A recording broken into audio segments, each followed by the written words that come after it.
What is up, guys? It's your boy Sumuk here, back with another video. And since my last video, that was yesterday, I guess, it's come a long distance, and I've realized that people want me to make useful videos and just not gameplay commentaries, which don't help them no more. Update videos, channel trailers, game times, and stuff like that. Now, yeah. So what's up again? And yeah, so this is one useful video that you will find, that I have made, along with other ones such as the asthma virus and all that.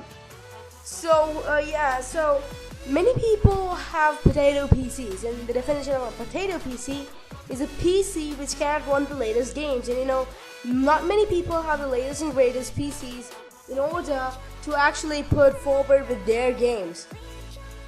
So according to you, I just told my previous story here that was, obviously I lost my PC and all that. And most of these games will run, okay? And many of you will tell, okay, these are all modern games and they can't run on potato PCs, but they can, okay? And the way they can run on potato PCs is by low graphic settings, and you can, change a lot of these settings to their lowest, and therefore you can run them on bad PCs. Now, up at number 10, we have Dead Island or 2 or whatever that is called. I've never honestly played this game, so I don't know anything about it. But then it looks like a post-apocalypse zombie kind of thing. So it should be probably fun if you're used to playing stuff. Yeah, just look at the gameplay. If you figure out you like it, it's an open run game. In fact, all the games on this list are open run games. So you have a lot of freedom of choice, etc., etc. At number 9, we have Just Cause 2. Now, Just Cause 2 might seem like a standard open world shooter because of the gameplay, but then there are some mechanics that make it special at any time. Okay, the first is Rico's grappling hook, which can be used freely, and this is something the game's implemented after Just Cause 2.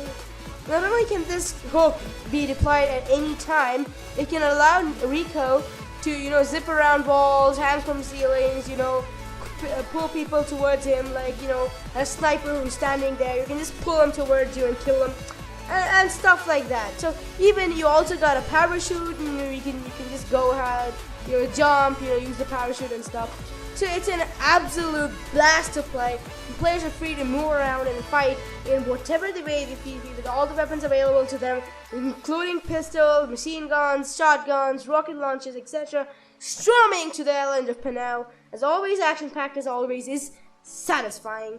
Adding more than 100 vehicles only makes the game more enjoyable. At number 8, we have Mafia 2. Mafia 2 casts you as Vito Scalera, a young Italian who returns from World War II to find his mother and sister on the hook to a loan shark. Like any gangster in a gangster movie, Vito decides he doesn't want a subpar life of the slums and goes down the organized crime routes to make some cash. You'll be with Vito as he whacks dudes, steals cars, and tries all sort of snazzy outfits that they're hell out of him in Mafia 2. All of this is going on in Empire Bay, and New York type town, packed with people, cops, cars, and collectible, magazines and stuff. Number 7 is Saints Row 3. Pretty much anything you choose to do in Saints Row 3, it's been incentivized and earned you either money or respect. Money can get you territory, weapons, upgrades, and threads. Respect works like experience points, unlocking new abilities to infinite sprint and no fall damage. Everything from near collisions while driving to running down the street naked earns you respect, which is fantastic game design. You're always constantly rewarded with just simply playing the game. It's addicted to how maximizing my hourly income and planning character updates. Completing certain story missions, you gain access to badass vehicles, like transforming hover jet and pixelated retro game tank. In the spirit of staying out of the way of the player's good time, Saints Row 3 gives you infinite supply of these recreational vehicles in your clips. So grab an F-69 retail hover jet, take your joy riding it, crash it, and then you can go home grab another as many times as you want, or you can have it delivered right to you wherever you are. It is just amazing.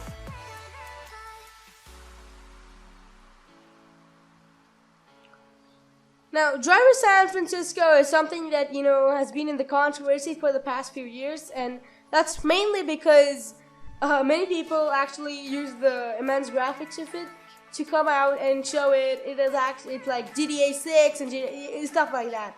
So this game actually takes full advantage of its premise, like never holding back from ridiculous set pieces. These are stage missions where you're inside cop cars, escort or tailing missions where you have to stick with the same vehicle, missions where you have to contrive insane crashes to help out a camera crew for America's most insane car crashes 4, missions where you're earning the Japanese boys to become street racing heroes and fund their college education, much more. It has more variety than any other racer game. It can be Need for Speed, Underground, anything, okay? The point is proven, by the unexpectedly brilliant section of online and split-screen multiplayer modes, which is show-off, ship, and it's more entertaining and versatile. These are co-op survival missions, and the main aim is to escape the cops or take down street races as a team. Games of competitive tagging, etc.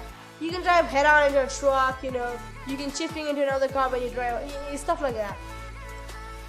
Assassin's Creed 3. Assassin's Creed 3, I really don't have much to say about Assassin's Creed 3 because it is just simply such an amazing game. And I know many of you will, despise Assassin's Creed 3 because it ruined the second legacy and all that, because the second one was so charming, so delicate, so amazing. And this one just came out and screw the shit. But then it still follows in hot-tempered, not even assassin Connor. Yeah, so again, Connor just goes around in the this is set in the native American Revolution, and then it's been fighting with the Patriot side for most of the game. But then it's still a blast to play. It's an open world game. It kind of feels linear, but it's still an open world game. I'll trust you'll find it well. Number 4, we have Prototype 2. Now, Prototype 2 is an amazing successor to Prototype. It gives you 5 weapons to morph Heller's hands, into. You assign 2 of them into face buttons.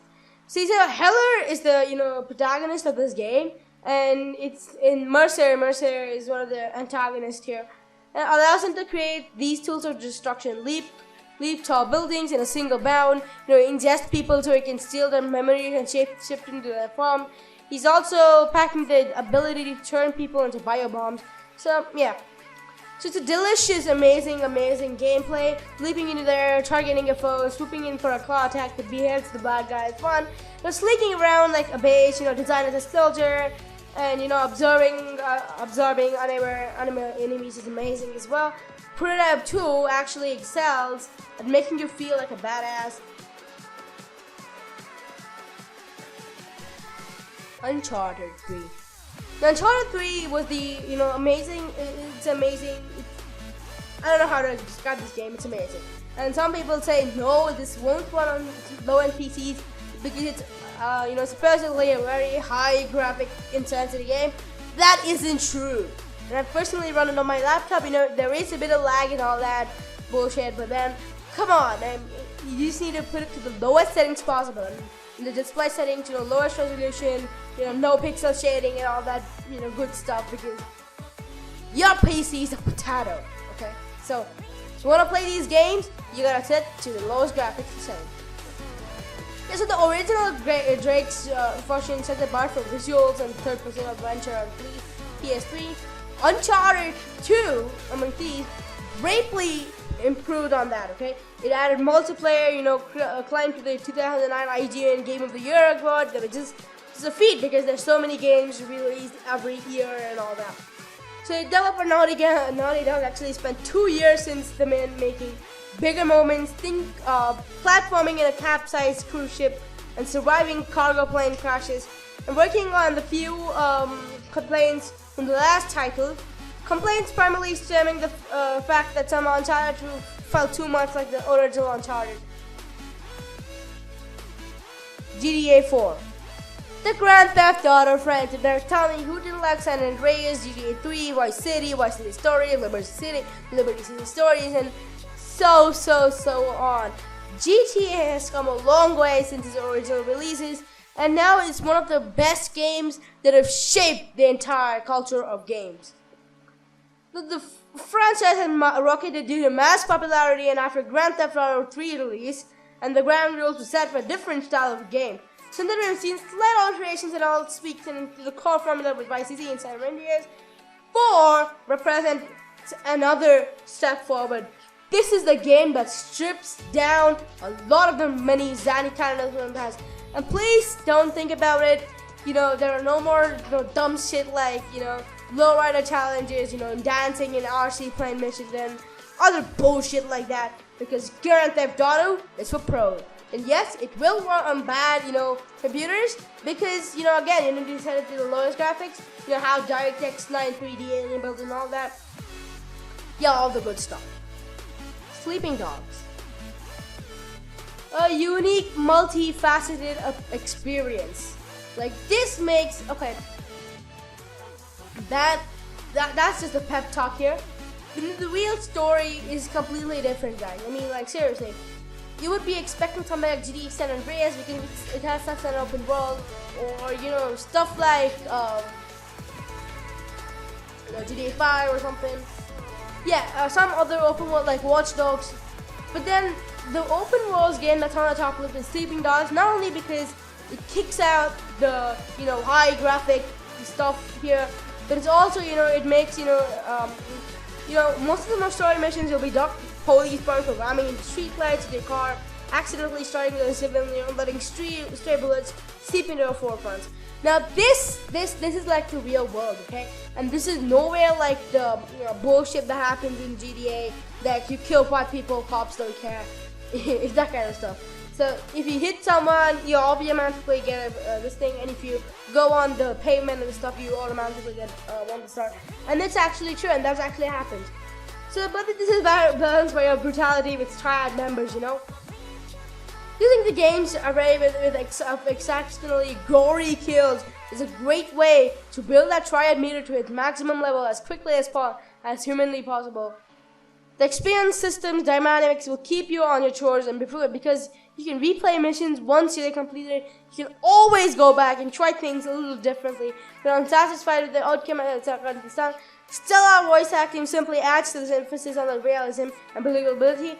This game employs a unique mixture of Chinese and English. It doesn't sound like corny or executed characters that openly change things up. Depending on the nature of the card and the conversation, you can follow along with not necessary because the Chinese writes a little bit of subtitle.